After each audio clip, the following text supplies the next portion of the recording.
বলিউডের গ্ল্যামার ও বিতর্কের কেন্দ্রবিন্দু কারিনা কাপুর খান আবারও আলোচনায়। ইন্ডিয়ান স্টেট প্রিমিয়ার লিগের একটি ম্যাচে নিজের দল কলকাতা টাইগার্সকে সমর্থন জানাতে গ্যালারিতে হাজির ছিলেন সাইফ আলী খান ও কারিনা কাপুর।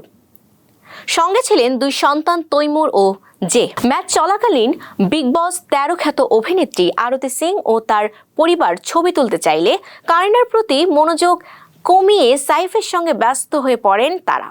ভিডিওতে দেখা যায় কারিনা সেই সময় আরতির দিকে তীক্ষ্ণ ও কড়া নজর রাখছেন। সাইফ হস্তক্ষেপ করে সবাইকে একসঙ্গে ছবি তুলতে সহায়তা করেন। যদিও সবাই ক্যামেরার সামনে হাসি মুখে পোজ দেন, কারিনার সেই বাঁকা নজর নেটিজেনদের নজর এড়িয়ে যায়নি। ভিডিওটি ছড়িয়ে পড়ার পর সামাজিক মাধ্যমে শুরু হয় সমালোচনার ঝড়। কেউ লিখেছেন, ওর অ্যাটিটিউড সবসময় এমন।